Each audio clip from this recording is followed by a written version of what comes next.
ऐसे wrong foot पर पकड़े गए। अगर आप पुतिन का बॉडी लैंग्वेज भी देखें, जिस प्रकार से वो एड्रेस कर रहे थे, लग रहा था कि वो हिल गए हैं, शायद उनको नहीं पता चला कि क्या है।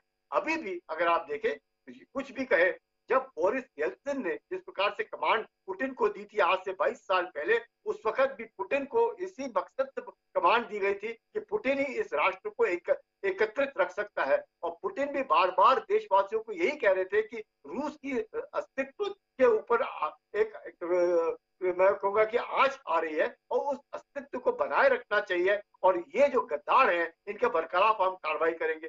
अब ये कैसे हो गया कि 12 घंटे के अंदर जो गद्दार थे वो बेलारूस से मिल करके वहां उस पीछे मुड़ गए।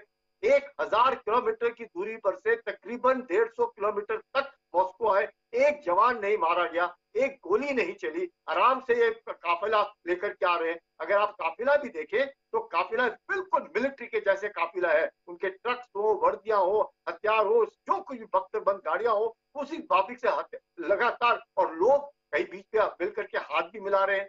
लेकिन कहीं पर शक हुआ प्रिगोजिन को, जो वैगनर ग्रुप के चीफ है, कि जो नफरी उनको मिलती है उतनी नहीं है। उनकी भी नफरी जो हम लोग 25-20 हजार बता रहे हैं, शायद उनके पास 8-1000 ही लोग थे।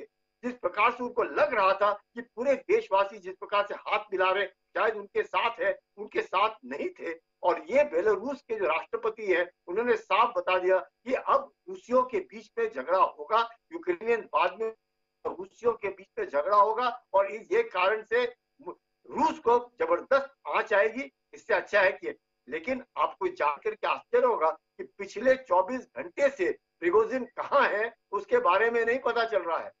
खबर आ रही है कि वो बेलारूस जाएंगे, क्या होगा ये नहीं पता चल रहा, किधर है, कहाँ है।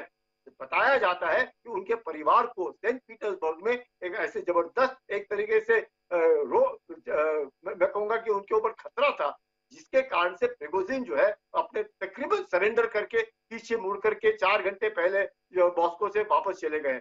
लेकिन इतना आसान है। इससे एक बात तो साफ जाहिर हुई, जो आपने खुद भी कहा, कि मॉस्को के बीच में दरार है।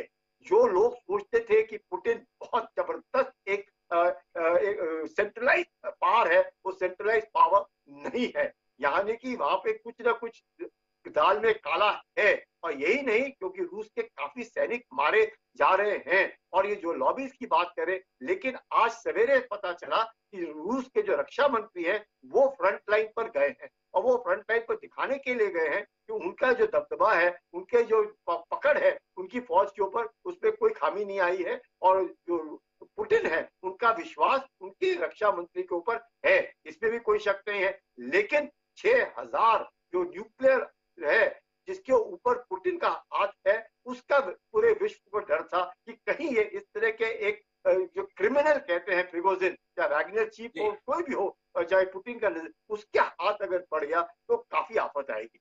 अब लगता यह है, थोड़ा आपसे समझना ये चाहता हूँ कि हमारे यहाँ तो ये एक परिकल्पना है कि फौज में होना अपने आप में बड़े कठिन परिश्रम और समर्पण के बाद संभव हो पाता है। बड़ी कठिन ट्रेनिंग से गुजरना पड़ता है, प्रशिक्षण से गुजरना पड़ता है, तब एक फौजी तैयार होता है। ये जेल में बंद हत्या के मामलों में, रेप के मामलों में, मारपीट के मामलों में जो लोग थे, उनका समूह फौज की वर्दियां पहने हुए सड़कों पर घूमते हुए दिखाई दे रहा है, घातक हथियार लिए हुए दिखाई दे रहा है। इसको क्या समझे? रशिया जैसा एक बड़ा मुल्क जिसे महाशक्ति माना जाता है, उसे अपनी लड़ाई लड़ने के लिए इन पेशेवर हथियारों पर भरोसा करना पड़ रहा है। बतौर सैन्य विशेषज्ञ इसको आप किस नजरिए से देखते हैं? क्या ये रणनीति हर जगह अपनाई जाती है, या एक हारता हुआ देश कुछ भी कर गुजरने की खातिर इस प्रकार के साधनों का उपयोग करके अपने मंजिल को प्राप्त करने की कोशिश करता है? क्या ये अचंभित हूं मैं इस पूरे दृश्य को देखकर। मैं आपको ठीक से नहीं पाया।